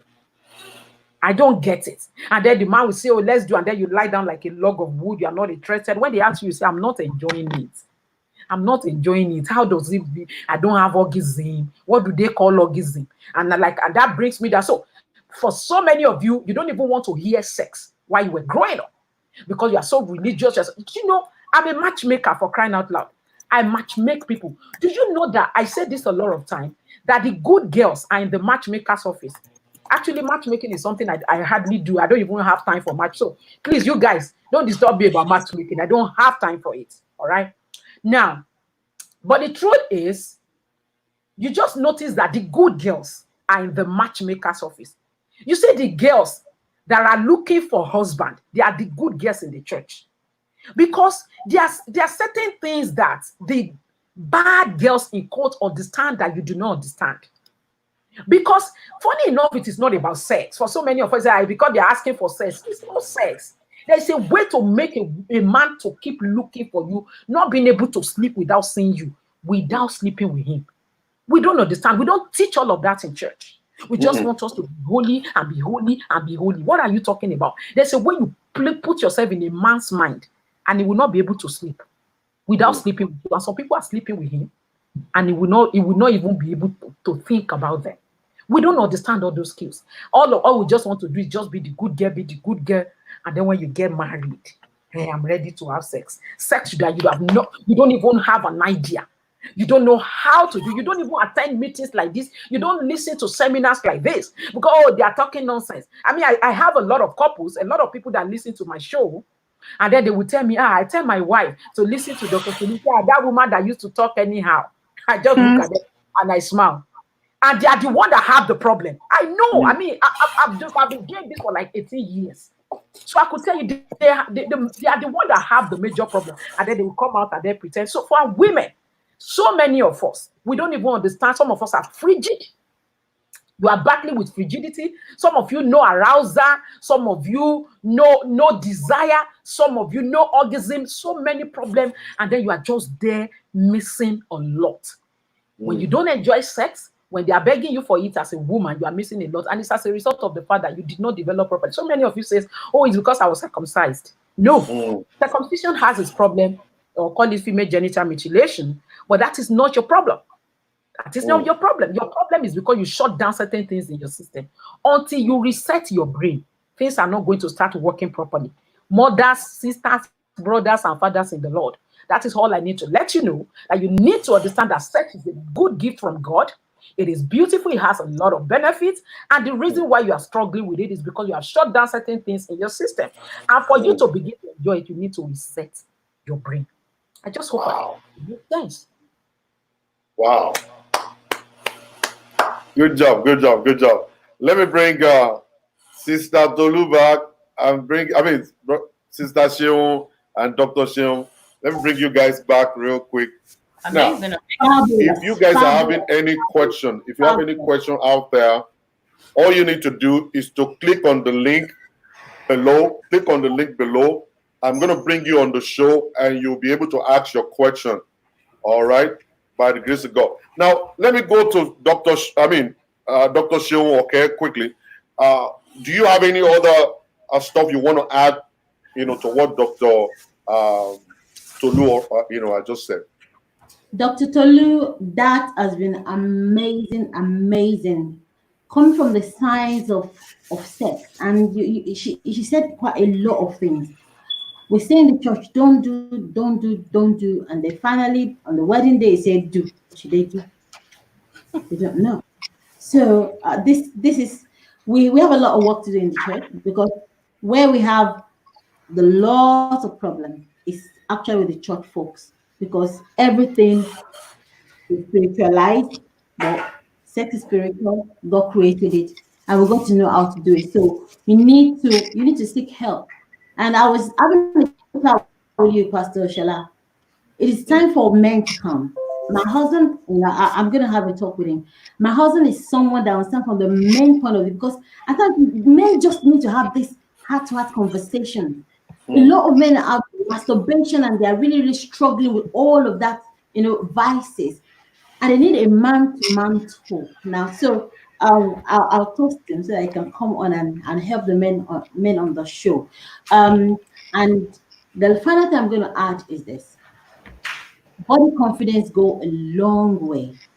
So men, at times you talk your wife down. Oh, you see the way you look, and suddenly it's time to have sex. You think she will be all okay. You killed her confidence. You killed it. If she's not confident about her body, she's not going to open up herself for you, because she just wants to shut. Let's put off the light. But I'm putting off the light in my room because the light is coming to my face, and I don't want any disturbance. Right? It's true. So let's work on your confidence and your body confidence. Let's work on you. Let's work on you. So I'm happy to coach you to get your body back. After childbirth. Okay, let's talk about childbirth. Childbirth does a lot of things to our bodies as women. So daddy needs to lift up one flap and the other one to get to wherever they need to get to. And at times it will feel gross. Let's work on it. So I'm offering. So if you go to anybody goes to my page, and if you are on this show today, I'll have a lot of pre-consultations going on. Let's talk about what's going on with you. Why are you not enjoying it? What can we do about your body confidence so that you can do more sex? Sex is good. Good. We're going to come back to you. Yeah, I'm feeling younger. Seriously, I'm feeling younger. Okay, we're going to come back to you. Let's go to Sister Sheun quickly. There's a question here. It said, how do women shave? Should their husband be there, their barber down there? Well, Yeah, it's so I thought Pastor Shola was going to ask me if I had any addition. I was going to say the only thing I heard is that. Yeah, I will come to you. I will come to you with that one. Okay, I just want you erection to deal is with this holy. question. I wanted to say erection is holy. Oh, well, let the erection be. Okay. All right. Let's get serious. How do women shave? Different ways to shave. And it depends on what your skin can tolerate. Some people use the shaving sticks and the shaving cream. There are some particular ones that are for sensitive areas. So if you're going to use a shaving cream that you don't need a shaving stick, get the one particularly for the sensitive parts of the body. And if your husband wants to help you, I beg, let him help you. Makes it even more. And when you guys are done shaving, you guys can do the other thing that you can do also. Nigerian women don't shave. They are not hearing. Do you know what? It's actually very, very lovely for you to shave for your husband and for your husband to shave for you. What are they shaving? You think men have? See, I can't deal with the bush. So we have some callers here. Let's bring in Fadike. So Fadike, how are you doing? Hi, Pastor Shola. Good afternoon. How are you? Thank you so much for this show. Like it's been so educative. And Sheun Obajolu, thank you so much. I love your personality. It's not about the whole speedy coco. Let's drop that. Okay, my question is actually to Dr. Tolu. You said something when you started like your presentation, and that kind of like hit me a little bit, or like a lot. And you talked about when growing up, and then your sexuality coming up and kind of shut it off, and then after when you get married you kind of like come back. So my question is, I kind of have a teenager, and one day I just kind of go into her room, and I saw her. She was on porn. She was watching porn, and I asked her, I said, what are you doing? She immediately took the phone, like just trying to hide. And immediately hit me that, okay, I understand the sexuality, and I just kept thinking about it. I'm like, what am I going to do? This one is not a matter of prayer. This is about self. So I was just thinking, I'm like, should I go get her a dildo? Or should I just tell her to go pray?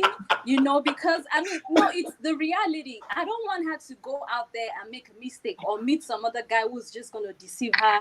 And at the long run, it's pregnancy or something, even though I teach her, about condoms, safe sex, don't do this, don't do that. So I just want to ask you in that, like, what can I do as a mother? I don't want her to make the mistake, and I don't want to shut her down. I still want her to be bold enough sexually. That's my question. Okay, so I wish I could explain a whole lot to you about this, but I'm going to quickly say something. Okay, in stages of psychosexual development, there is the oral stage, there is the anal phase, there is the phallic stage, and then there is I forgot the fourth phase. Now, there are 4 phases. Now, in one of the phases, if you notice the baby between the oral phase, between age 0 to 3, you notice babies, when you give them a titer, there's a way they chew that titer. Now, their sexual gratification, they get it from the mouth. Now, if you want to look at the mouth, picture a vagina and picture the mouth of a baby. So you can relate a little bit with what I'm talking about. So they get their sexual gratification from the titer, but we don't call it sex. Now, for so many of us, we don't allow a child to do that. Something shifted, 0 to 3. A very serious one is a phallic stage, which is like, there is a stage where you notice a girl child get very close to the father. All right, get very close to the father, and even sometimes as a mother, you are wondering, leave my husband for me. At this particular phase, that child is actually going through a stage of psychosexual development, and at that phase, she's actually having erotic thought towards the father, as funny as it may sound. Now, For so many of us, we don't allow. So it could be both ways. I mean, there's something that is. Let me not bore you with a lot of psychology, but the point is this. Now, for a child who is trying to, when it's time for the child to leave, so the girl child get attached to the father, the boy child get attached to the mother. When it is the time for the boy child to detach, or for the girl child to detach, and they didn't detach properly, by the time they get married, they could reverse, they could repress. So a certain stage in their life. These are part of the things we are talking about. So you have a better understanding before I quickly answer what you do to your daughter. Now, for some children who does not have capacity to bond with their father or their mother at that stages, he has something that he's also doing to them. You must have something to replace it. Now, there is a stage in a child's life between age 3 to 6, when a child is trying to discover their sexuality. That is when you see a female child that will be touching her vagina and be doing like this. Or the boy child touching the penis and be doing like this. For so many of us, what do? We just give them a dirty stuff. What are you doing? You know, and the child feel like, this thing feels so sweet. Why is mommy beating me? Because the child does not understand. So that tells you a typical example. I just try to give you like 3 different examples of stages of psychosexual development and how we shut them down. So you need to think back, coming to your question, and look at your daughter. Just be sure that you have not shut down any of these stages, whether by omission or by mistake or by ignorance, because none of them is an excuse. Now, so you enter into the room of your daughter. How old is your daughter? She's 13. That is the stage they are trying to form, to develop, to, having boyfriend is such a big deal for her. So it's not like she wants to have sex with the boy. She just wants a kind of attraction from the opposite. That's where they start at 13, at 12. Actually, that's where 11, actually, for some, that's when they start feeling, desiring a kind of attraction to the opposite sex. And they are very curious about their sexuality, especially from 13 to 19. Now, this is the stage. So you now enter a room. I believe that at this stage, you should have had discussion about porn with your daughter. Yes. In fact, you should not enter the room and your daughter is watching porn and turn it off. And if she turned it off, you should ask, babe, what are you doing? And she should be able to say, mommy, if I tell you, I think you might not like it. Just say, oh yeah, tell me. That is the kind of rapport. Tell me, oh yeah, let me see. Oh, porn. Even inside you, if you are dying, like, yay, me. But you don't express that to the child, because when you do, you will not even get anything the next time. What you need to do is now you need to build rapport with your daughter to a level where even if she's watching porn, like I said, you could enter the room and she could keep watching it. That could be terrible. But at least you could turn it off. And then you're like, babe, what are you doing? And she's like, mommy, if I tell you, I feel you will not like it. So yeah, tell me. Even if I don't like it, just let me know. You should have that kind. So in your head, you start thinking, how do I build this kind of rapport with my daughter? You should make them to be free. Okay, I'm going to tell you something briefly. I don't like to use myself as an example, because in therapy, every individual is unique. There could be a general situation, but every individual is unique. But I'm going to quickly use this. My son came back from school and got okay, no, let me not say this, because my son's friend could actually stumble on this video. But the point is, he was able to actually talk to me about certain things that I know that an average Nigerian mother, his child can never say that to them. So most of the time, so the point is, make your child to be comfortable. That's one. Secondly, do not shut her down, even if you are dying inside. Instead of shutting her down, have a conversation. So you can so if you are seeing her watching porn, instead of you to walk away, you could actually walk away at that time that it was very hot. So you can actually enter that room 3 days or 1 week later and say, Grace, do you know I saw what you were doing that day? In fact, in her mind, she'll be like, oh, mommy saw it and she didn't complain for the past 1 week. Now, Dr. Tolu, what we're going to do is, because we have like about before other people coming in. What we do is this. I will definitely connect out with you, and then you guys will talk out at the back of the whole stuff, and you'll be able to help out. All right. Okay. Thank you, Father Kemi, for coming. Thank you. God bless you. All right. All right. Quickly, let's go to Mary. Mary Egbon. Abi May Egbon. May. Yeah, Hello, hello. Hello. Hello. Yes, hello. Hello. Hello. Hello, good evening. Good evening. Good evening. Good evening, Pastor. Good Good evening, evening. ladies. Thank you so much, guys. You've made my day. My question, Pastor, is I wrote 2 questions down. I said the first one is what is the appropriate age for a girl child to start having sex, or it varies from girl to girl? And the second question is it better for them to wait? The longer the wait, is it better? Okay. This question is actually for Dr. Tolu again. Let's hear from you. At what age? Yeah, yourself. You mute your line. Sorry, Okay. I didn't get the question right, please. All right, go ahead. Yeah, I said, doctor, I said, what is the appropriate age for a girl child start having sex, the appropriate age, or it varies from girls to girl? And the second question was that the longer the wait, is it better for them? Okay, so when is the appropriate age?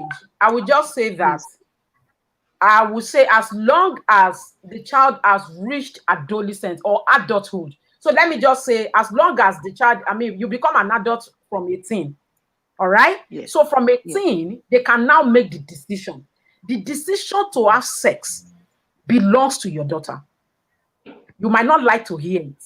Now, your job is to now make sure you train her in a way that she could actually make the right decision. Your job is not to make the decision for her.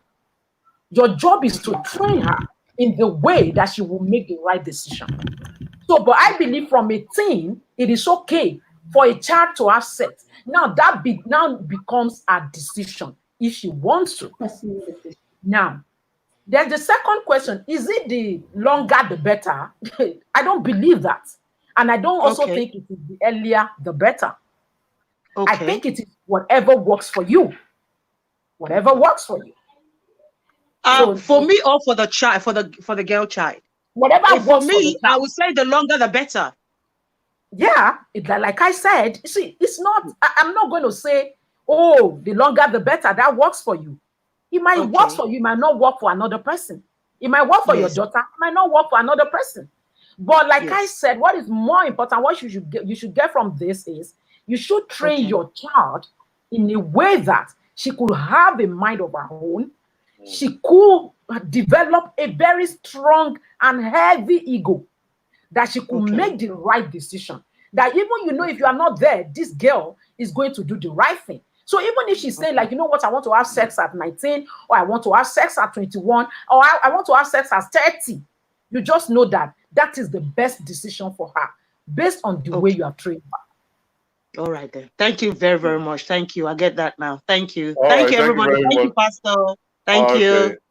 Sheun Obajolu, do you have anything to add? Sorry, I'm on mute. I know. Well, for me, nothing more to add. I think I've said a lot. We need to all just continue to understand the significance of sex, healthy sex in a relationship and marriage. Let's stop holifying everything. Everything is not about being holy. God has already given us sex and orgasm. And one critical thing I want to talk about real quickly is self-confidence. I'm a big time believer in the fact that when you build your self-confidence, you become confident all around. So yeah, if you need help with that, please feel free to reach out to me and I'll help you blossom. You need to blossom so that you can enjoy your sexuality. Dr. Tolu, I love you already. I love you. I mean, wait, don't love her yet. I'm in love. Let me bring a guy in. There is a guy. This is going to be the last question. Last question for today. David Olumese, you have a question for us. Yeah, hello, Pastor Shala. Hello, Sheun. Hello, Tolu. How you guys doing? Thank you for the topic. Great and very informative. My question goes to Miss Tolu, Mrs. Tolu. Tolu, you said that in the psychosexual stage, or the traits or characteristics in the psychosexual stage, for a man, a grown man, when he's going through depression, stress, etc. Let me just say, probably like divorce or something like that, and that's affecting him to, to be aroused, to have the erection and all that. How can a man's brain, be reset to make sure that okay, he has tried to, beat such situation to know that okay, he can get back to normal. That's my question for Dr. Tolu. All right, thank you so much. Okay, so it's a very simple question. Simple answer, and it's something we don't like to do as Africans. All right? The right thing to do is to schedule a proper appointment with a sex therapist. Your pastor cannot heal you. Amen. From those problems. Amen. Prayer, mountain will not do it. Do I not believe in miracle? I do. Don't I believe in prayers? I do. And I believe God answers prayers. But for crying out loud, God has given some people the capacity to help you in certain situations. And I do not envy people like Pastor Shola. I do not envy our pastors, because what we do is we make our pastor a financial consultant, a marriage counselor, a physician, a sex therapist, everything one person. And then before you know it, our pastors are even getting drained and their marriage are even suffering. They have a lot of problems. I'm not talking about you, Pastor Shola. But the point is, so to answer the question, the right thing to do is to speak to a sex therapist. Nigerians need to cultivate the habit of talking to professional sex therapists. Stop crying, stop lamenting, stop going to the mountain because you can't have orgasm. Come on, do the right thing.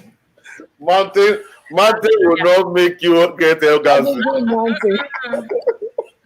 Now, I want to quickly respond to one lady who is a little confused here. She said, her name is Adiola Ileyemi. I don't know if this discussion is the believers forum. I doubt it. All right, that's the problem that so many Nigerians have. You cannot differentiate between spiritual things and physical things. Now, unbelievers are doing better than us. Yes. Because they understand what is meant by being a professional. Yeah. Now, you are having that day, you are running to church. You are a dummy. You have financial issue, you are running to church. You are a dummy. Yes, sir. Now, the Bible says, I've given you the ability to create wealth. Wealth, yeah. God is not expecting you to come back to Him. He's expecting you to use your brain. Preach it. All right, to do what you need to do. Being a Christian doesn't mean you suspend your brain and just sit down there expecting God to do it all for you. What the unbelievers can achieve by themselves, God will not do for you. Yeah. All right, because you are a dummy. Now, a lot of you guys are in deep problems today because all you know is church, church, church, church. No other life outside of church. No, that's why, because the churches are shut down right now, you guys are running crazy. Because you don't have any other life but church. You're red beret. You want to go and do choir. You're beret. You're everything. You go. You know what I'm saying? So that's the problem we have. You need to live a balanced life. When you need somebody to help you concerning your marriage, you go to a marriage therapy, a counselor who is a professional counselor. You need someone to help you as per sex. You need someone that's going to be a sex therapist. All right. You need somebody that help you concerning your body, concerning your odor, concerning your dressing. You go to specialists or who they call professionals. Yeah. Your pastor can't teach you all that. That's why a lot of you, when you're having marital problem, you go to a prophet. The prophet will not say anything that, there are principalities running after you. They are coming after you in the village. 2 people with arms on their head, with cutlass. They want to cut your head. Then they will now put you on 17 days fasting and prayer. At the end of it, you will still remain the same. Yeah, and they won't have sex when they're fasting. They won't have sex. Use your brain. And that's why you are asking that stupid question, that this is not a Christian forum, because they are not quoting scriptures. All right. Now, I want to quickly educate you. The book of Acts is not over. We are still acting. Now, the apostles, they wrote what they encounter with Jesus.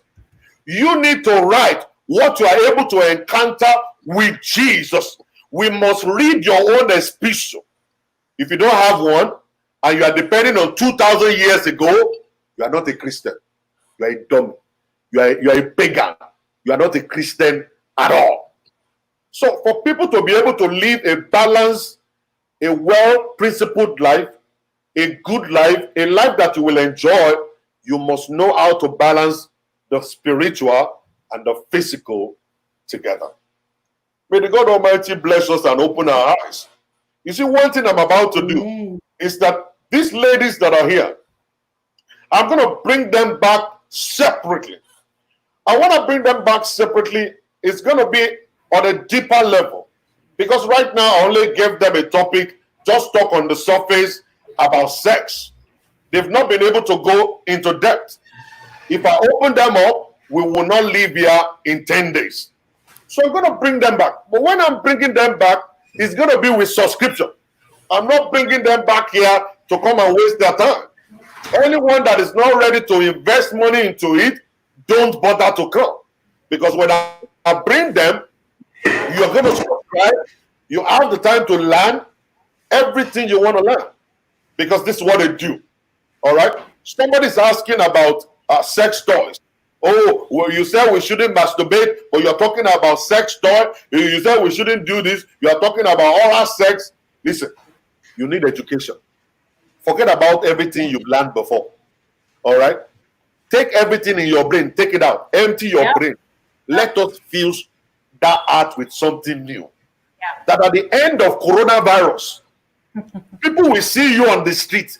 They will say, this woman is different. You don't need to pray to have sex. You're glowing. Pastor Shola, you know what? When you're having problem maritally and your sex life is not good, just pray, Father, let me enjoy this sex. So I look at the head of the woman and say, Holy Ghost. So Holy Ghost, in the time, that's why my boy say banana business. It's not his job. You go to a therapist. Get your money, go there, pay the money, sit down there, let them educate you, go home and do the practical. You will come back and you will now give glory to Jesus. Hallelujah. All right? Hallelujah. I was having marital issue, but I went to Sister Sheun, I went to see Dr. Sheun, or I went to see Dr. Tolu, and at the end of the surgery, because they did brain surgery for me, now I am good. Can somebody shout 70? Hallelujah! Hallelujah! Okay, your head will be correct. And you won't be giving me. You won't come to me and say, Pastor Shola, it's been 20 years. My husband, I will only teach you John 3:16. Live in the Lord God Almighty. You're going to make heaven. Hallelujah. Glory to God. And so, here. Oh my God. All right. So I'm bringing these women, I'm bringing them back, but it's going to be with subscription. I'm going to give them the time, 1 hour, to be able to discuss in depth, for you to be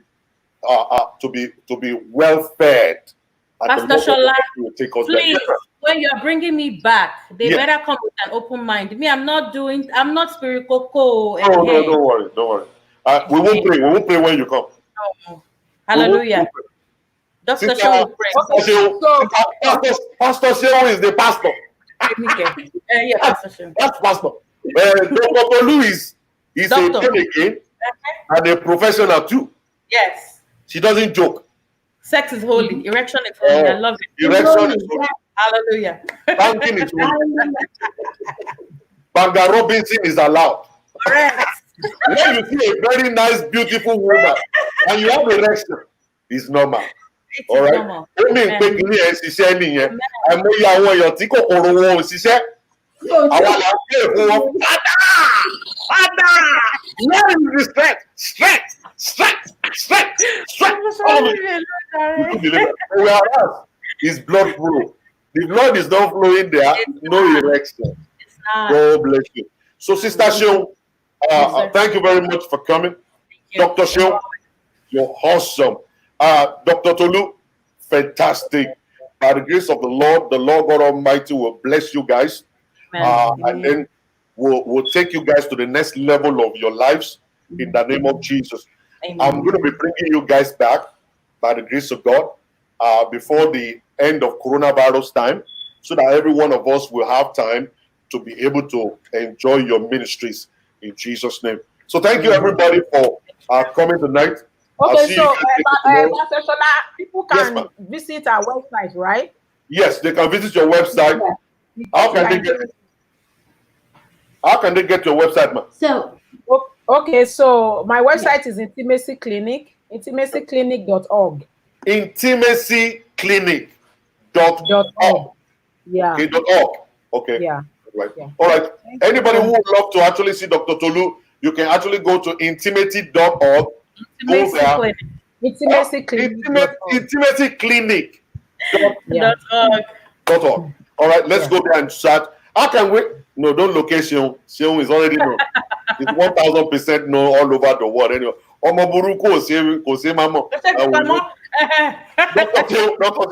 can we know you too? How can we follow you? Oh my God. yeah, so connect with me on Facebook as Sheun Oke with SH. Sheun Oke, author and business coach. Yeah. And then you can also send me if you're on this show and you want this show, I'm going to have a special offer for you.